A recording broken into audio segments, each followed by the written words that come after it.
This is a story of the human spirit. The spirit that brought the founders of Ein Gedi to settle in this place. A remote, isolated spot, surrounded on three sides by a hostile border and a natural border of steep cliffs, deep canyons, desert, and the Dead Sea. Born on the wings of that spirit, I came to Ein Gedi in 1960, 4 years after the founders. A naive, romantic Israeli girl, born in another kibbutz, imbued with values of ideology. I was captivated by the magic of the place and I bound my life to Kibbutz Ein Gedi. This is my story.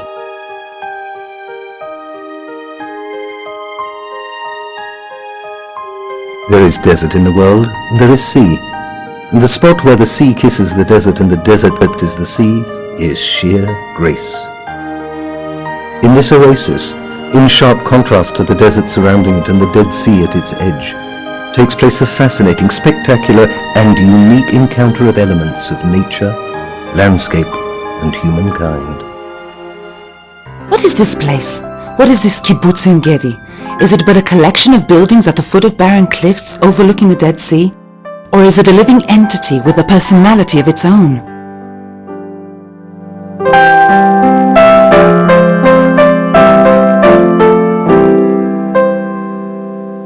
Ayala, a veteran member of Ein Gedi, looks back over 50 years and describes how the kibbutz was built.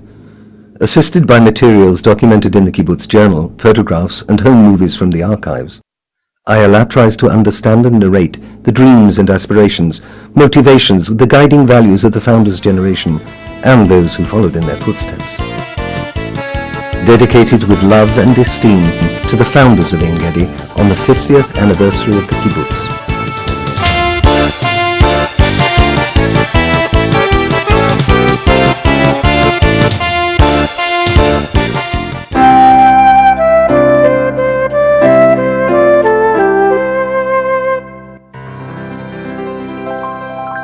Primeval splendor and wonders of creation exist in age-old harmony.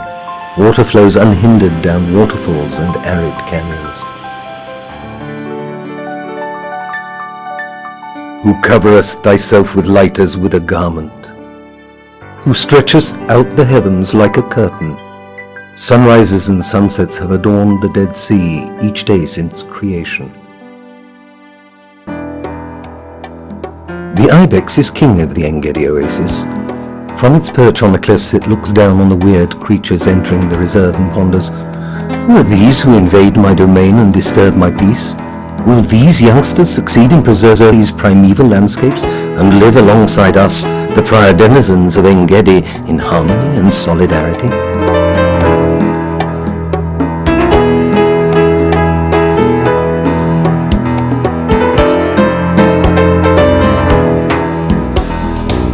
Living in close proximity to a nature reserve, declared by the United Nations as one of the most important reserves in the world, is no simple matter. How does one reconcile the contradiction of the human urge to visit and observe nature with the wish to preserve it untouched? Can man-made landscaping converge with nature to harmoniously supplement the wonders of creation? I have yet to see a leopard with my own eyes, though there have been numerous sightings of leopards in Ein Gedi during the decades. The last known leopard is an old male who invades the kibbutz to snack on cats and dogs, and occasionally a goat from the petting zoo. He killed my grandson's dog, causing much grief in the family. Yet no attack on humans has ever been documented.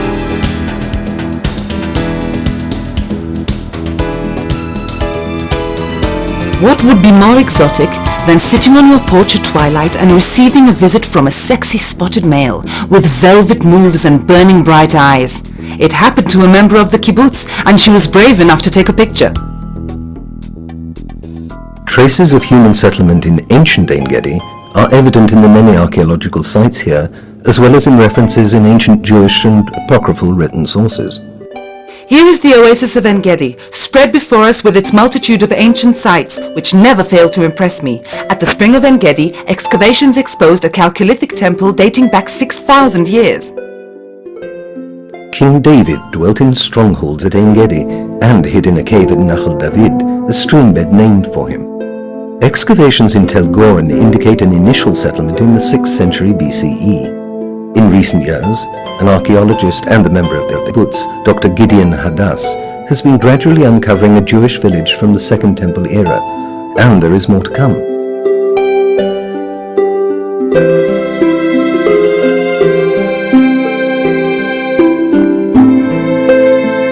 The crowning achievement of all the archaeological finds is the ancient synagogue from the Byzantine era, with its splendid mosaic floor and the important inscription presenting verses from Genesis, the names of months in the Hebrew calendar, and the 12 zodiac signs. Echoes of Ein Gedi's prosperity in biblical times sound in the Song of Solomon.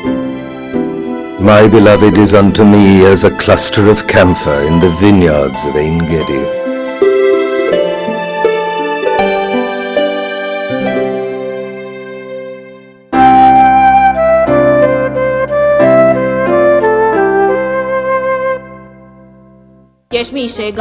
At the end of the War of Independence, Ein Gedi was conquered by a company of soldiers who arrived on a raft from the Dead Sea, where they set up a small outpost. In 1953, a dirt road was laid down, and a Nachal military settlement was established, one of the first 5 built in strategic locations along the borders of Israel. That expressed the formal recognition and support of the state and the military in the settlement. It was the beginning of a permanent settlement in Ein Gedi and determined its inclusion within the borders of the state.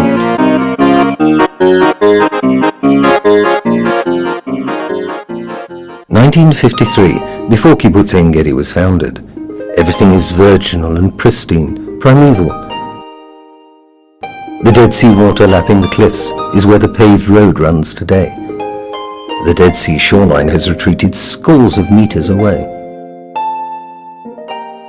People who come here for the first time look at us and wonder, are you crazy? Have you come here for the rest of your life?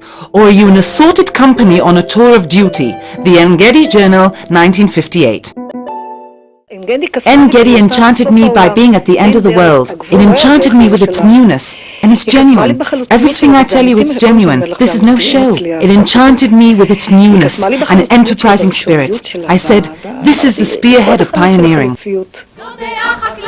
You, whose innocence of faith is young and bold, come, join us. Those words were written on a banner at the foundation ceremony of Kibbutz Ein Gedi in January 1956. The dramatic, fiery style was genuine and reflected the true spirit of pioneering Israel. These words excited, enraptured, captured hearts and helped us face the hard labor, the heat, the loneliness and the distance from our parents. Indeed, we were young and bold, imbued with innocence, purity and true faith. When you look in the literature, you see that when you found a settlement, you're expected to dance the hall till daylight. There's no choice. You push the tables aside and dance to oblivion.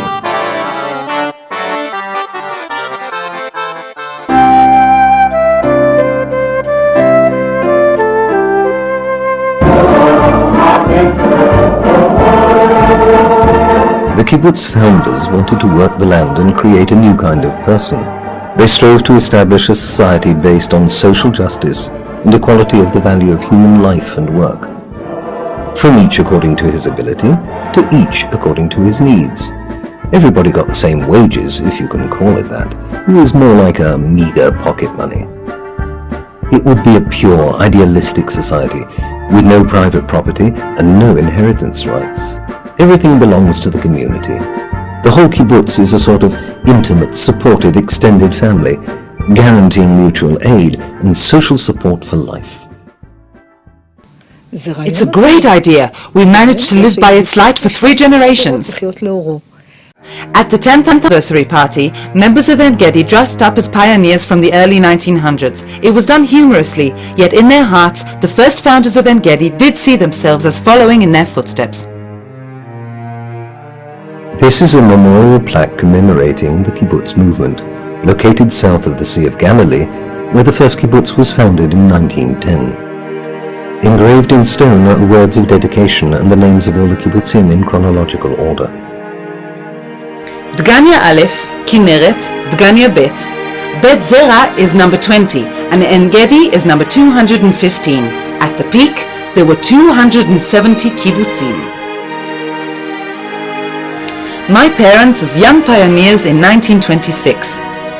They immigrated from Poland, and in historic perspective, we can appreciate how fortunate they were. Everyone knows what occurred in Poland in World War II. I know how difficult the geographical distance between us was, yet they always supported my choice and were proud of it.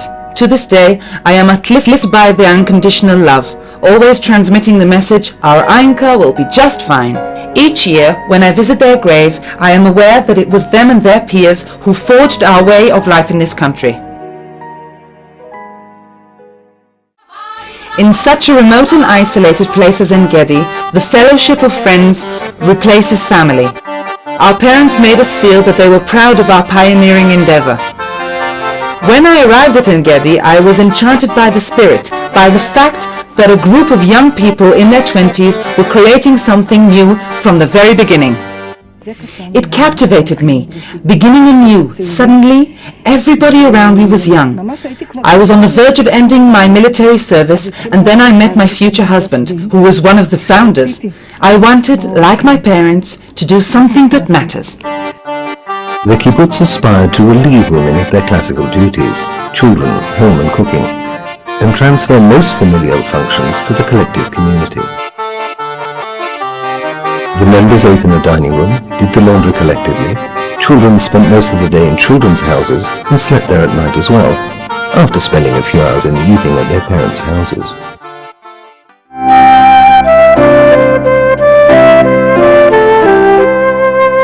They were terribly young, it appears, men and women just out of their teens, when they came to this country some 50 years ago to reside here as first pioneers, and people would stare and think, what do these strange folk want here?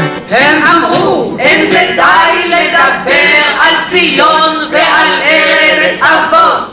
צריך לסכן ולחפות באר ולחרוש ולזרוע. צריך לעבוד. אומרים ועושים ויוצאים לעבוד. These words were written about the first pioneers, those of the second Aliyah who came to this country in the early 1900s. The founders of Ein Gedi followed in their footsteps with less dramatic pathos, with an Israeli accent, and the songs were written and performed by the Nachal Entertainment Troupe. Their first task? Prepare the land for farming. For the passing of decades diminished the land and transformed it to stones and to dust. With claws of grey iron and with our bare hands, we wage war on the stones as we must.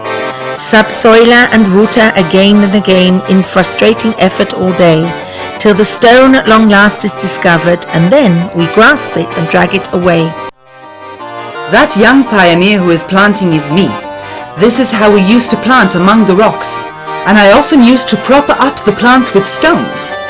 I worked there for 2 years, and I loved working in the fields, surrounded by the exotic landscape.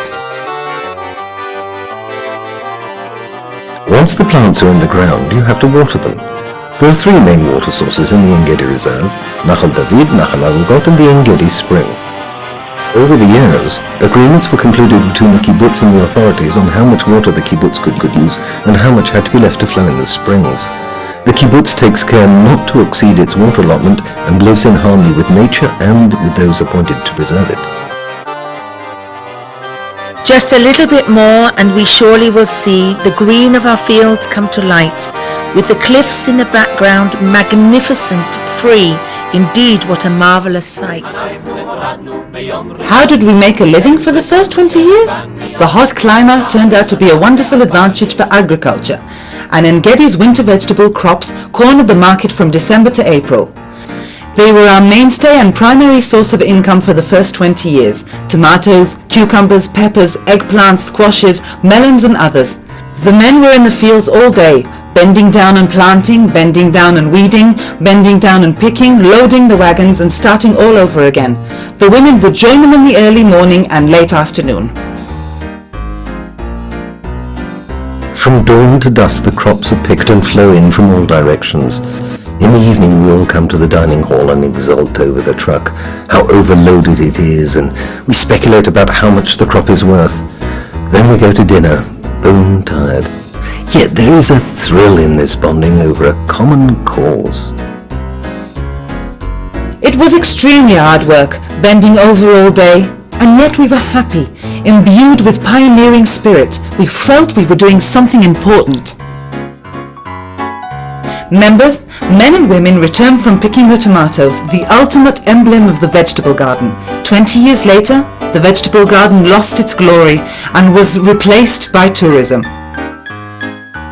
And the journal says, Ein Gedi's tomatoes have turned into myth, yet myth is a basis to build on. Then we grew pomelos. I still have a pomelo tree in my garden since then. Today we have a mango grove, planted in the modern way, with monitored irrigation and fertilization. But the crowning glory of Ein Gedi's orchards to this day is the dates. The date palm is the most faithful companion of the Ein Gedi oasis, from ancient settlement to the present. Many date pits from the First and Second Temple era were found in Ein Gedi's excavations. Today, Ein Gedi produces about 230 tons a year. Steep cliffs, deep canyons, desert and the Dead Sea were all natural deterrents to enemies. Being remote from other settlements was beneficial, and we never had that living on the border mentality. Still, in the first years, the proximity to the hostile Jordanian border caused several security incidents. Some were perpetrated by Bedouins shepherding their herds nearby, others by Jordanian policemen patrolling the border. In 1960, the Jordanians opened fire on 2 hikers above Nachal David, killing one and wounding the other. The monument is in memory of the one who died, Giora Barzilai. Every February, we climb to the monument. Even I did it a few times with my kids. About a month after the fatal event, a baby was born and was named Giora after the victim. 22 years later, he was killed in the Lebanon War. Ein Gedi organizes an international semi-marathon race each year in his memory. In 1995, Giora's brother Tomer was killed while working in Ein Gedi's fields. Since then, the race has been called the Giora and Tomer Run Race. We call it Ein Gedi's Run for Peace. Scores of kibbutz members, including teenagers, operate the race voluntarily. My job is to run the information station.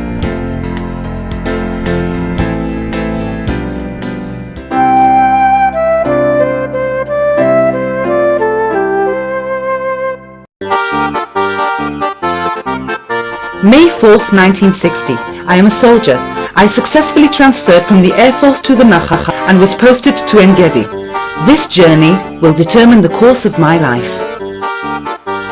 After several hours of waiting in Sodom, I was picked up by a command car from the kibbutz, loaded to capacity with supplies and members, including my future husband. 3 hours later, after traveling on a bumpy dirt road, I arrive at Ein Gedi, and this is what I see. And I still choose to stay. Don't ask me why. In 1959, 3 years after the initial settlement, Ein Gedi moved up to its permanent location and began to build a kibbutz as you see it today. 73 members, 10 children. No road, no telephone, only a rundown army radio. No neighboring settlements, only vast isolation and desert all around. I didn't think our lives would be so grey and isolated. No winter, no spring, no trees, no fields. The Ein Gedi Journal, 1961.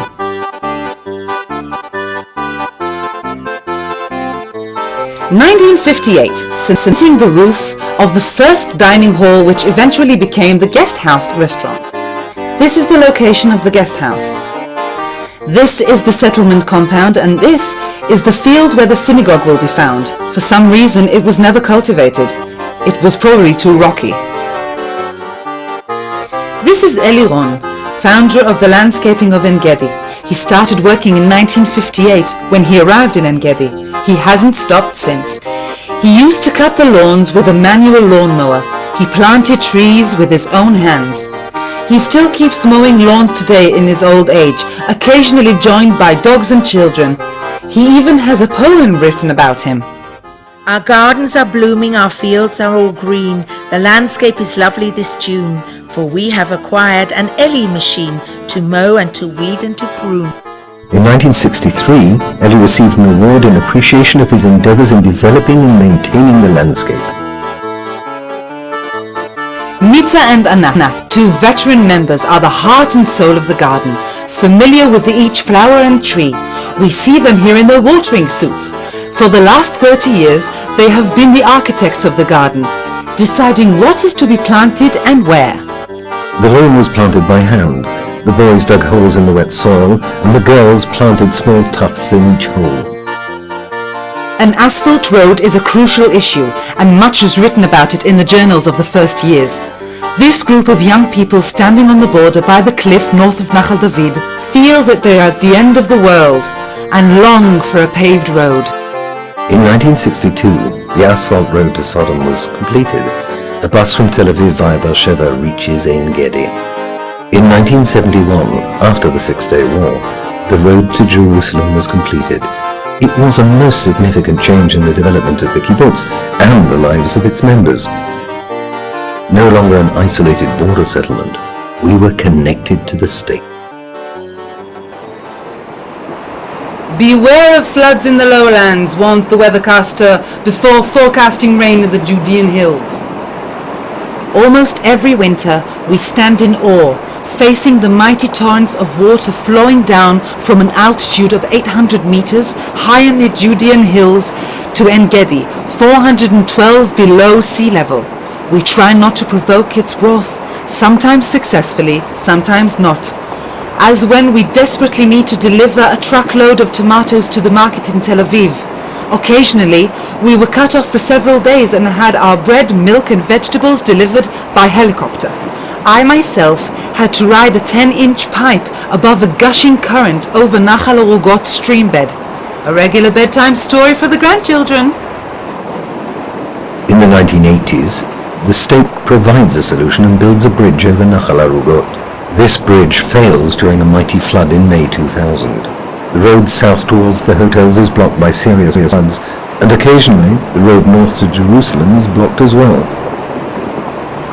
If you are privileged to be in Ein Gedi on an especially rainy day, you will see one of the rarest natural phenomena of the region.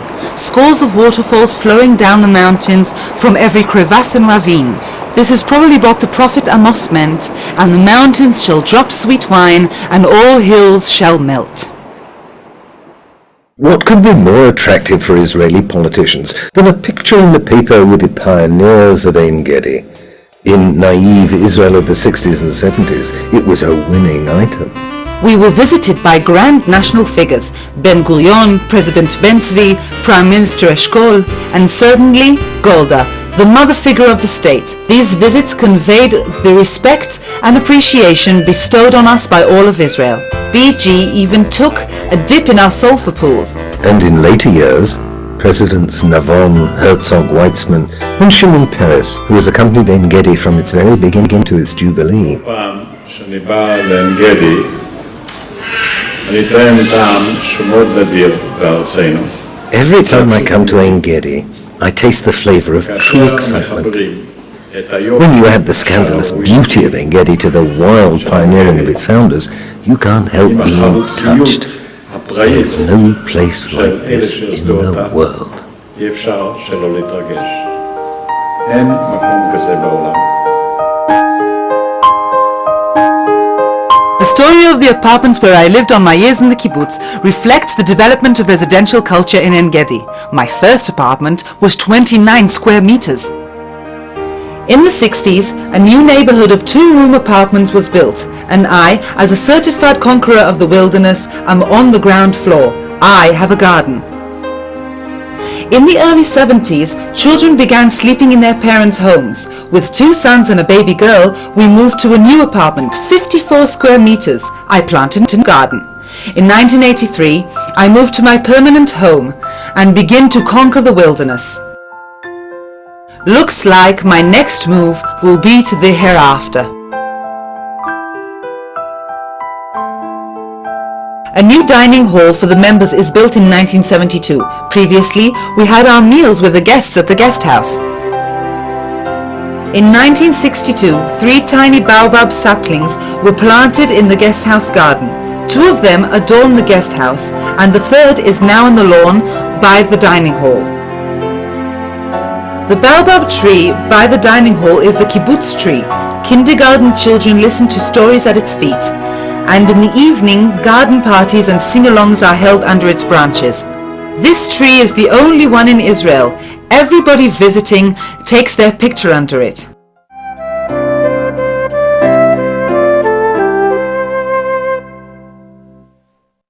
She's 21, he's 25. Taking a break from selecting tomatoes, March 61. Once, there was a call from the audience, a regular Sophia Loren and Paul Newman. 2 months later, on May 4th, 1 year after I arrived in Ein Gedi, we get married. I was looking for a reason to stay, and someone smarter than me. For him, willingness to stay in Ein Gedi was enough to propose. Naturally, love blossomed among the young people, and weddings became a thriving business. Parents and relatives travelled all day long on a bumpy dirt road to reach Ein Gedi, and when they finally got there, they realized that the initiation rite of being a parent of a member of Kibbutz Ein Gedi had barely begun. The young folks took it to the very edge. The ceremony was held in Nachal David. Heading the convoy was the young couple in a decorated carriage, followed by the whole kibbutz on a tractor-drawn wagon.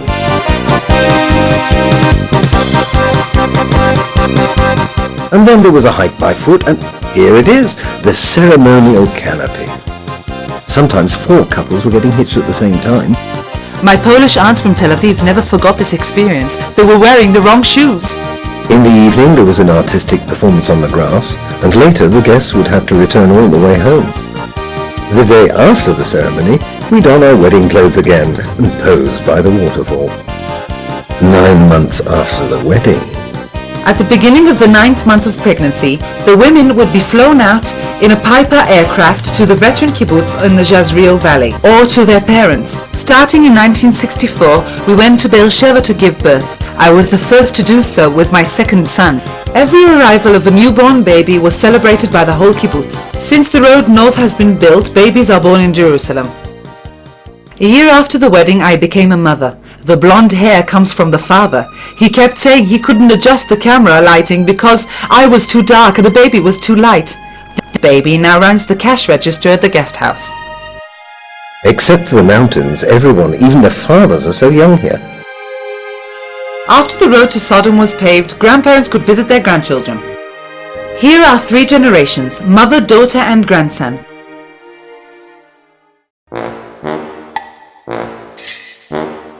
Sleeping in collective children's houses and not in the parents' homes is an incomparable kibbutz innovation. The idea was that the children would get the best conditions. Their living quarters were better, stone houses versus wooden huts or tents, and they were taken care of by the most educated and talented members.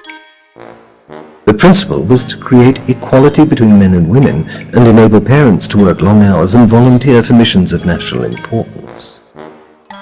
Growing up in a children's house was great fun. There was a special atmosphere and camaraderie. You shower together, eat together, celebrate together, and drive the caretakers nuts together. After showering, they put on clean clothes and t-shirts, enough to star in a New Year's greeting card. I myself was raised that way and have nothing but fond memories.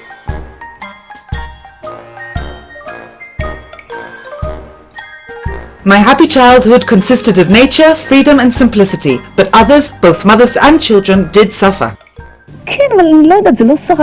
I wasn't scared by it. I went with the flow. I had no problem with it. It wasn't an issue.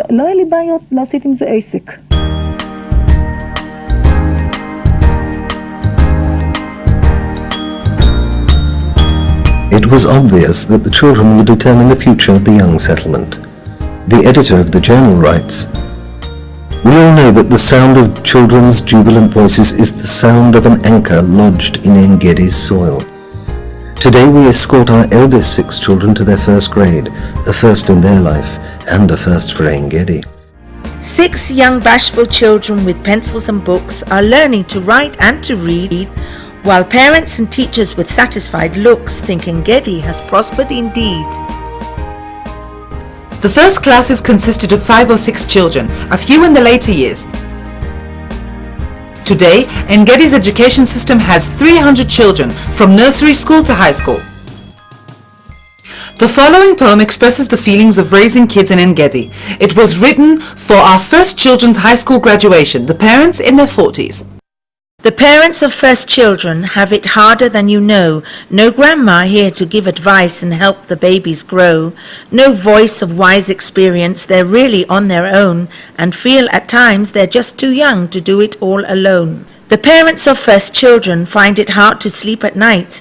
They wonder, will we make it? Will it come out all right? They think one child is not enough, we must have 5 each year, or else we can't maintain a school and teach the children here. The parents of first children face a challenge every day. They share a great responsibility in every way. They're only 20-something, but they never hesitate, for though the burden's heavy, the rewards are really great. On the 10th anniversary of the kibbutz, we attempted to make a picture of the whole population, 55 children and 90 members. This is my eldest son, and this is my second son trying to escape because the grass was itchy. Every year at springtime, I feel stifled by the mountains and deserts surrounding me, and I am flooded with longings for flowers and greenery of the north. And so, every year, on spring vacation from school, we take the kids and travel north, to the cyclamens of the Carmel, the irises of the Gilboa, the snow on the Golan Heights, and of course the Jordan River of my childhood that flows beneath Beit Zera.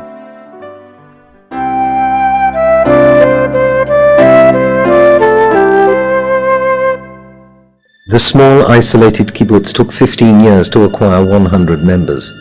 Many people left. The journal reported, economically, 90 members can exist, but from the social aspect it's hard, it's constricting. Not the threat of poverty hangs over our heads, but a threat of social and cultural stagnation.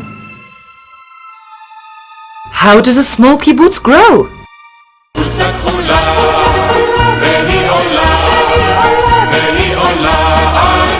Groups from the youth movements were the main social component. Over the years, 12 of these groups reached Ein Gedi.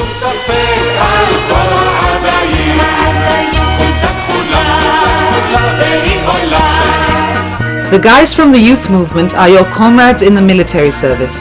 They remained your social and emotional peers for life. It is a friendship refined by common experiences during adolescence, the army service, which usually includes a war or two. A second option for growth, girls from veteran kibbutzim joining Ein Gedi. They always harbored deep longings for the green of the valley, the wildflowers of the Mum and the veteran kibbutzim they grew up in. However, de facto, they were excellent pioneering material. The fact remains, almost none of them left. Another option, newcomers from the West. The new immigrants brought fresh colors and cultural diversity to Ein Gedi. They added flavor to the monolithic Sabra society. Some arrived at the kibbutz as volunteers, married kibbutz members and stayed on. Others arrived as families. They came from England, France, Germany, Finland, the United States, Canada, South Africa and other countries. City families joined the kibbutz, and some met kibbutz members, fell in love and followed their hearts. On the 30th anniversary, all members of the kibbutz posed for a group picture. There is something magical about kibbutz togetherness. It gives you a wonderful feeling that you are part of something important and uplifting. As you do of yourself, you are enriched spiritually and emotionally. The kibbutz is probably the only place in the world where complete and direct democracy exists. The General Assembly, where every member has the right to vote, makes all major decisions. The Assembly confirms acceptance of new members, elects senior officials, votes for resolutions concerning decisive issues in education, economy, fundamental changes related to lifestyle and income. The desire to study accompanied the young members from the very earliest days of the kibbutz. It was the reason why many members left the kibbutz during those first years. Finally, a norm was set with a quota of students. In the end, almost anybody who wanted to study could do so. Students were exempted from work. Tuition and living expenses were paid by the kibbutz. I studied Bible and history of the people of Israel at the Hebrew University in Jerusalem. Those were marvelous years of my life. The cemetery of Ein Gedi. Buried here are members and children who died of disease and accidents, and sons of Ein Gedi who were killed in Israel's too many wars. This is a soldier's grave. The headstones are the same throughout the country. In an exhibition for the 50th anniversary, we decided to remember our members and children who are no longer with us. They are planted in our garden as a metaphor for the Garden of Paradise.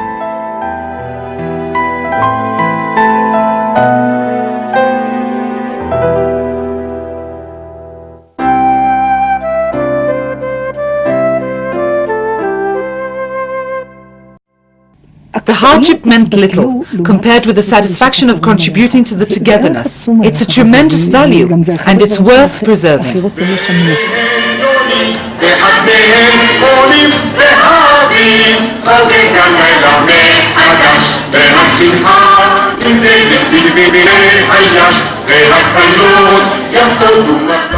At the end of the Shabbat evening, organized by the Culture Committee, the guys would stay put and sing together, dance the hora and circle dances, with an accordionist in their midst. Holidays received a special attention. A unique tradition emerged for each holiday. On Rosh Hashanah, we elected the persons of the year and presented the events from the past year. In Chanukah, we have a torch run from Mitzada and a lantern procession for the toddlers and lighting of the kibbutz menorah.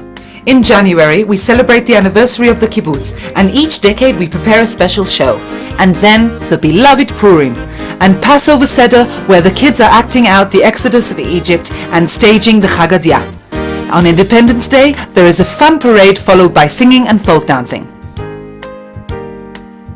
The pinnacle of Ein Gedi's artistic creation was the production of a musical of children's songs called A Party of Cloud. It even went on a road tour throughout Israel. All this cultural activity was done voluntarily, after work hours. Only the cultural coordinator was employed part-time.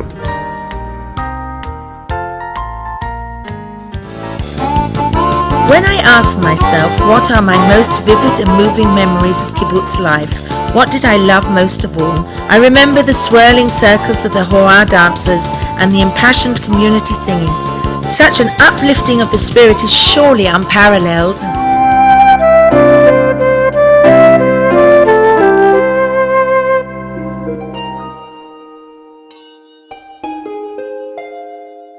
From the very beginning, members of Ein Gedi realized that it was a wonderful place for spa tourism.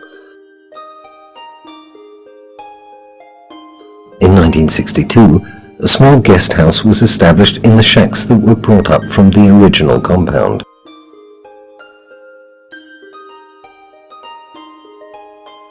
In 1963, the first sulfur baths were opened in a primitive asbestos structure. The guests were, of course, only Israeli. The paved road to Jerusalem connected Ein Gedi to the state and allowed major development of the guest house. The vegetable garden lost its exclusive status and glory. Only then did the kibbutz begin to understand that the curative qualities and marvelous landscapes with which the kibbutz was blessed were the bedrock of its existence. For the first 30 years, the guest house maintained its kibbutz character. The guests remained loyal to us for years and years. The staff was kibbutz members only. I remember cleaning guests' rooms more thoroughly than I did my own apartment. Our guest house is characterized by a homey, personal attitude which results in thousands of returning guests from Israel and abroad. Most of the staff are still members of Ein Gedi who own the place and give it their heart and soul. Yosker moved to Ein Gedi in 1977 as the parent of a member. Born in Bad Kissingen, German is his native tongue. Much to his credit is the conceptual transformation of the guest house towards foreign tourism, mainly from German-speaking countries. Yosker is the father of the warm, familial approach to all the guests. In 2001, Yosker was awarded a silver decoration from the town of Bad Kissingen. I started working at the guest house in 1989 and discovered a whole new world. I meet people from all over the world at their moments of fun. We take pictures together, I give them a tour of the garden, invite them into my private home and accept their compliments about the beauty of the place. A week later they leave to return the following springtime. The new spa was built in the early 1980s. A number of vital factors were taken into account in deciding upon the location: proximity to the sulphur spring, a reasonable distance from the main road, and a consideration of the future sea level if the 2cc canal project ever materializes.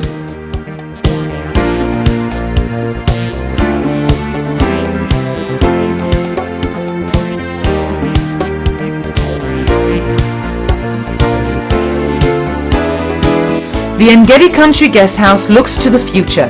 We intend to upgrade, improve and expand it while maintaining the unique values which characterize the place, its nature, landscape and people.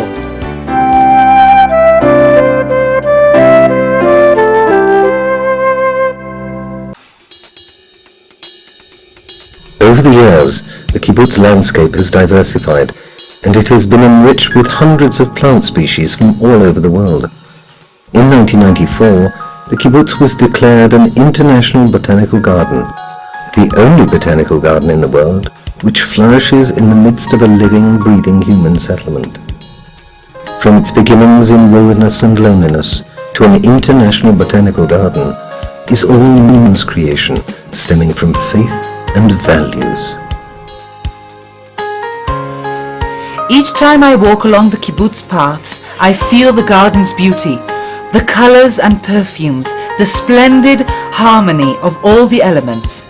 The grey-green palms frame the view of the mountain, the sculpture-like cacti with its many blooms, the lush dark green of the tropical vegetation, basking in our warm winter, and the contrast, this contrast between the greenery and the perpetually arrayed mountains. Leaders from all over the world are brought to view this beautiful symbolic implementation of the Zionist vision.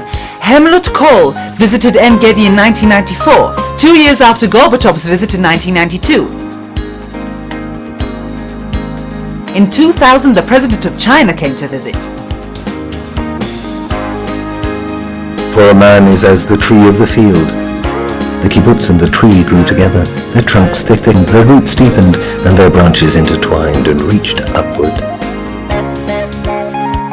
The kibbutz tree is with us in our moments of joy and time of grieving. It is a mute witness, silently counting the passage of time. It accompanies members on their final journey as the funeral procession passes by its shade.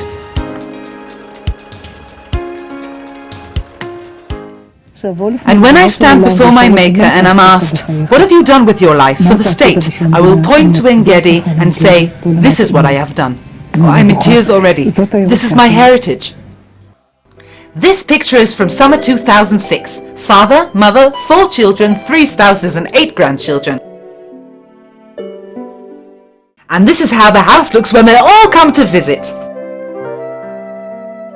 On the 50th anniversary of Ein Gedi, Tamar, my daughter, greeted on behalf of all those born on Ein Gedi. Summer holiday, I am 7 and my mother walks with me through the kibbutz of her childhood near the Sea of Galilee, holding hands, walking through the fields, listening to birds, and her eyes are soft with happiness, with joy too great for words. Now 30 years have gone and yet the picture still remains. Mother and daughter hand in hand walk down the kibbutz lanes. Does my daughter, my darling child, the girl to whom I gave birth, see how happy I am to return to the loveliest place on earth? Her hand is in mine. Does she see just what this place means to me?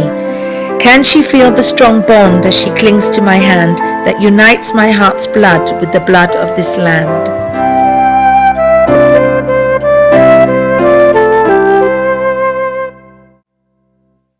As winter comes, our tree loses its leaves. Falling leaves may be a metaphor for the decline of the original kibbutz idea, as conceived by its founders almost 100 years ago. Extreme changes are taking place across the kibbutz movement. This process should be regarded as historic, an evolutionary sequence, and not as a failure or tragedy. I was born, I grew up, I made my choice. I married, I gave birth, I matured, I grew old, and I'll be buried in the kibbutz. There's no other place for me. Two things can happen to people's dreams. They either become true or they're shattered. Both happened to the kibbutz dream. The dream of building an Israeli agricultural community which exists in harmony, equality and mutual support was realized. The dream of changing human nature was shattered, probably because it was unrealistic from the outset.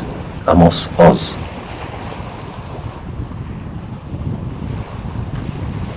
Every individual and society needs a spiritual dimension.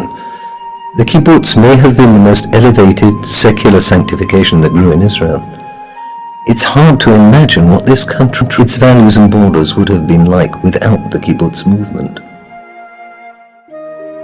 A vision of the future kibbutz may focus on the development of humanistic Jewish nature of Israel as a model state for other countries, in the spirit of the prophets and the Declaration of Independence. And it shall come to pass at the end of days that the mountain of the Lord's house shall be established at the top of the mountains, and shall be exalted above the hills, and all nations shall follow unto it, and many people shall go and say, Come ye, and let us go up to the mountain of the Lord, to the house of the God of Jacob, and he will teach us of his ways, and we will walk in his paths. For out of Zion shall go forth the law, and the word of the Lord from Jerusalem. And who knows? Perhaps in the coming millennium, young people who do not live for materialistic gain only will rise and start it all over again.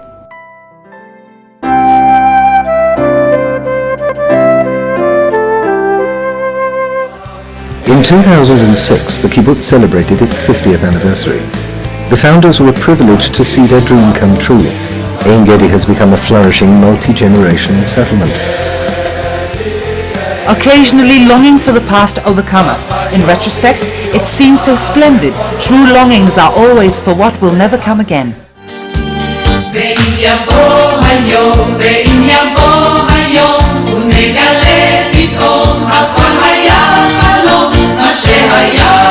And if the day should come, if we should wake and find that it was all a dream, a picture in our mind, still it was beautiful, it was so fair and free. Who cares what time will bring to you and me? One of the first sons of the kibbutz said, Perhaps I am no longer a part of Ein Gedi, but Ein Gedi will always be a part of me. Many of those born here have left Ein Gedi. Each and every one of the members of Ein Gedi feels and knows they have created something of value in their lifetime. They have left a mark. They experience the secret of unity, without which it wouldn't have been possible.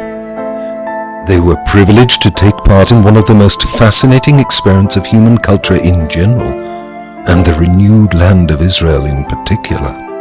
I'll say how it is, if you'll let me. Imagine our lives as a bin, and so that the bin won't be empty, whatever we have, we put in. We give of ourselves every minute, our work and possessions we share, and if we should need something in it, we take what we know will be there. But the bin has one feature, though nobody knows if it's good or it's bad, which I now will disclose. It's not like a flowing spring, it's not like a running brook, and we never can take more things than we put in before we took. And once in a while, if it seems that our lives are all empty and bleak, with no joy and no hope and no dreams, then into the bin we must peek. And we'll see we've forgotten giving, and we've been all too eager to take. But the secret of unity in living is giving for giving's sake. The fine art of knowing to give and to give, Ein Gedi has proven the choice way to live. 6,000 years have passed since people first settled in the Ein Gedi oasis. In our generation, those people were the members of Kibbutz Ein Gedi, who felt that what they were doing was the most important thing in the world.